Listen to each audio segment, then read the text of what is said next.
नमस्ते, हीअ आकाशवाणी आहे। सिंधी समाचारनि सां मां ज्योति फुलवाणी। सभ खां अवल ॿुधंदासीं ख़ास ख़बरूं। प्रधानमंत्री नरेंद्र मोदीअ अॼु कारगिल विजय दिवस ते मुल्क जे बहादुर शहीद फ़ौजियुनि खे यादि कयो। चयो त मुल्क जी अवाम खे हुननि जी शहादत ते फ़खुरु आहे।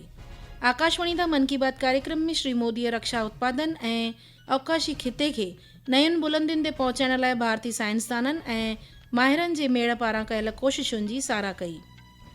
राष्ट्रपति द्रौपदी मुर्मू, उपराष्ट्रपति सीपी राधाकृष्णन ऐं प्रधानमंत्री नरेंद्र मोदीअ कारगिल जंग में शहीद थियल वीर सिपाहियुनि खे श्रद्धांजलि ॾिनी।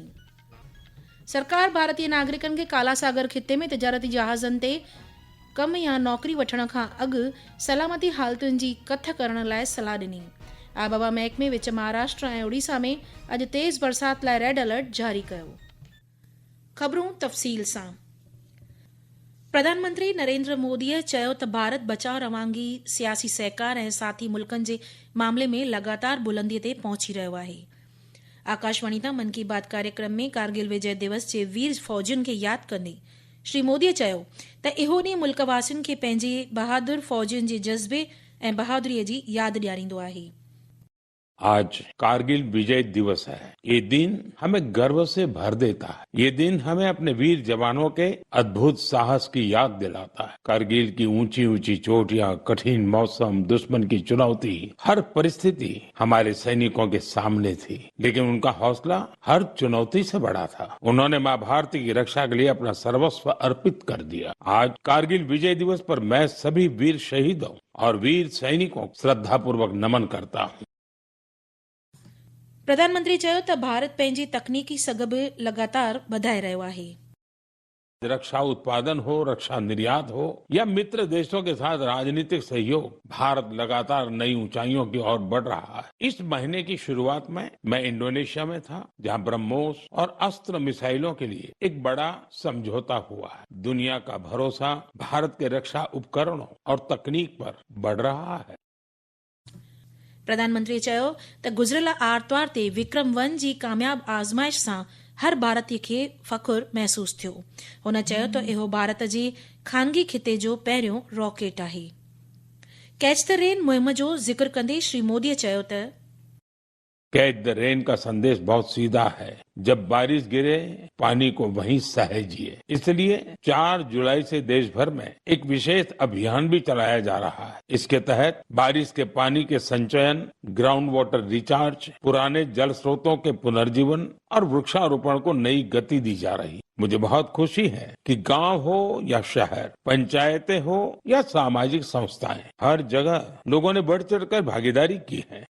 श्री मोदीअ चयो त PV Sindhu Japan open badminton में खिताब खटंदड़ पहिरीं भारतीय रांदीगर बणी आहे। ग्लासगो में कॉमनवेल्थ गेम्स शुरू हुए। हर देशवासी भारतीय दल को निरंतर अपनी शुभकामनाएं दे रहा है। उनकी कामना है कि सभी खिलाड़ी और एथलीट बेहतरीन प्रदर्शन करें और लोगों का दिल भी जीते। हमारे युवाओं ने हाल के दिनों में स्पोर्ट्स में कई शानदार उपलब्धियां हासिल की हैं। श्री मोदीअ गणेश उत्सव दौरान सभिनी खे प्लास्टर ऑफ पेरिस सां ठहियल मूर्तियुनि जी जाइ ते मिटीअ सां ठहियल गणेश मूर्तियुनि जी पूॼा करण लाइ अपील कई। प्रधानमंत्रीअ मणिपुर जे रहवासी कम कंदड़ खिलाई साइंसदान डॉक्टर रोनाल्डो लैशराम जो बि ज़िक्र कयो। प्रधानमंत्रीअ 15 अगस्त ते मल्हाइजंदड़ आज़ादी जे ॾींहुं वाबस्तु चयो त 15 अगस्त हर भारतीय के लिए गर्व का दिन है। ये उन असंख्य वीरों को याद करने का दिन है जिन्होंने भारत माता की स्वतंत्रता के लिए अपना सब कुछ समर्पित कर दिया। उनके त्याग और तपस्या की वजह से आज हमारे हाथ में तिरंगा है। इस तिरंगे में हमारे संविधान के आदर्श हैं। साथियों, पिछले कुछ वर्षों में हर घर तिरंगा अभियान ने पूरे देश को एक अद्भुत भावना से जोड़ा है। श्री मोदीअ सभिनी खे हमेशा वांगुरु 15 अगस्त खां पहिरीं माय जीओवी पोर्टल ते पंहिंजा वीचार वंडण जी अपील कई। ही ख़बरूं तव्हीं आकाशवाणीअ तां ॿुधी रहिया आहियो। वधीक ख़बरुनि जे लाइ तव्हीं असांजी वेबसाइट newsonair.gov.in खे फॉलो करे सघो था। इहे ख़बरूं तव्हीं असांजी YouTube channel air news Gujarat ते बि ॿुधी सघो था।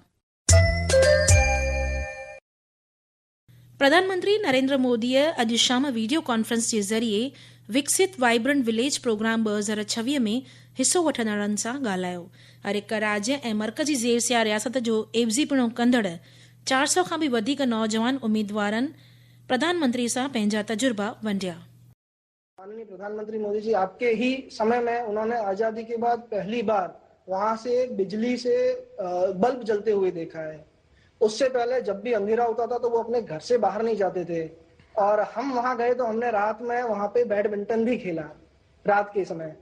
हमारे राजस्थान में मैंने बहुत सारी सोलर प्लेटें और पवन चक्कियां देखी है और रोज देखते भी हैं हम लोग, लेकिन वहां हमने देखा तो उन लोगों ने बताया कि ये हमारे माननीय मोदी जी की सोलर ऊर्जा से प्लेट बनी हुई है। अब उनको ये नहीं पता कि पीएम सूर्य घर योजना के तहत राष्ट्र अॼु कारगिल विजय दिवस मल्हाए रहियो आहे। हिन मौके ते साल 1999 जे कारगिल जंग में मुल्क जे लाइ आला कुर्बानी ॾींदड़ वीर सिपाहियुनि खे श्रद्धांजलि अर्पण कई वई। राष्ट्रपति द्रौपदी मुर्मू, उपराष्ट्रपति सीपी राधाकृष्णन ऐं प्रधानमंत्री नरेंद्र मोदीअ कारगिल विजय दिवस ते वतन जे लाइ पंहिंजी जान कुर्बान कंदड़ बहादुर सिपाहियुनि खे श्रद्धांजलि अर्पण कई। राष्ट्रपतिअ चयो त सिपाहियुनि जे बेमिसाल बहादुरी, पको निश्चो ऐं देशभक्ति भारतीय हथियारबंद अमलनि जी शानदार रवायत जो मिसाल आहे। उपराष्ट्रपतिअ चयो त राष्ट्रीय गैर मामूली हिम्मत, पके निश्चय ऐं आला कुर्बानीअ सां कारगिल जंग में भारत खे तारीख़ी सोभ ॾियारण वारनि बहादुर सिपाहियुनि खे नमन करे थो। प्रधानमंत्रीअ चयो त सभ खां ललकारींदड़ सूरत हाल में बहादुर सिपाहियुनि जी बहादुरी हमेशह क़ौमी फ़खुर जो ज़रियो रहंदी। ओॾां आंध्र प्रदेश ऐं विशाखापट्टनम जे वेझो समुंड में आयल विजय स्मारक ते अॼु कारगिल विजय दिवस मल्हायो वियो। बचाव वज़ीर राजनाथ सिंह अॼु लद्दाख जे कारगिल युद्ध स्मारक ते 27वें कारगिल विजय दिवस ते श्रद्धांजलि ॾिनी। मर्कज़ी मंत्री प्रहलाद जोशी अॼु तइलीम मंत्रीअ जो उहिदो पद संभालियो। श्री धर्मेंद्र प्रधान जे इस्तीफ़े खां पोइ काल्ह ई श्री जोशीअ जी मुक़ररी इन उहिदे पद ते थी हुई। तइलीम राज्य मंत्री जयंत चौधरी ऐं वज़रात जा केतिरा ॿिया बर्ख अमलदार बैठक में हाज़िर हुआ। बैदि में मीडिया सां ॻाल्हि ॿोलि में श्री जोशीअ इहा ज़िम्मेवारी सौंपण जे लाइ प्रधानमंत्री नरेंद्र मोदी जा शुकराना मञिया। सरकार सुभाणे लोकसभा में पब्लिक एग्ज़ामिनेशन जे गैर मुनासिब साधन रोकथाम तरमीम बिल 2026 पेश कंदी। हीउ बिल सूमर ते लोकसभा जे एजेंडा में शामिल कयो वियो आहे। इन जो मक़सदु पब्लिक एग्ज़ामिनेशन गैर मुनासिब साधन रोकथाम नियम 2024 में दुरुस्ती करणु आहे। पॾे वज़रात भारतीय नागरिकनि खे काला सागर तां गुज़रंदड़ वापारी जहाज़नि ते नौकरी करण खां पहिरीं सलामतीअ वाबसि जोखमनि जो चङे नमूने अंदाज़ो लॻाइण लाइ हिदायत ॾिनी। वधीक ॿुधायो वियो त अहिड़ी नौकरी चूंडण में तमामु ख़बरदार रहणु घुर्जे। आबहवा महकमे अॼु विच महाराष्ट्र ऐं ओडिशा में तेज़ बरसात लाइ रेड अलर्ट जारी कयो आहे। ईंदड़ 2 खां 3 ॾींहनि में छत्तीसगढ़, गुजरात, कोंकण ऐं गोवा में तेज़ बरसात जा इम्कान बि जारी कया आहिनि। प्रधानमंत्री नरेंद्र मोदीअ विश्व जूनियर स्क्वैश चैंपियनशिप में सोन जो मेडल खटण ते अनाहत सिंह खे मणी मुबारकूं ॾिनियूं आहिनि। ओलह बंगाल सरकार उत्तर बंगाल में राष्ट्रीय क़ौमी शाहरा 12 ते हलंदड़ गैर कानूनी जबरन वसूली रैकेट ख़िलाफ़ सख़्त कार्यवाही शुरू कई आहे। मुख्यमंत्री शुभेंदु अधिकारी ॿुधायो त इन मामले में 5 माण्हुनि खे गिरफ़्तार ऐं 3 पुलिस कर्मियुनि खे सस्पेंड कयो वियो आहे। आख़िर में ख़ासि ख़बरूं हिकु बार ॿीहर ॿुधंदा। प्रधानमंत्री नरेंद्र मोदीअ अॼु कारगिल विजय दिवस ते मुल्क जे बहादुर शहीद फ़ौजियुनि खे यादि कयो। चयो त मुल्क जी अवाम खे हुननि जी शहादत ते फ़खुर आहे।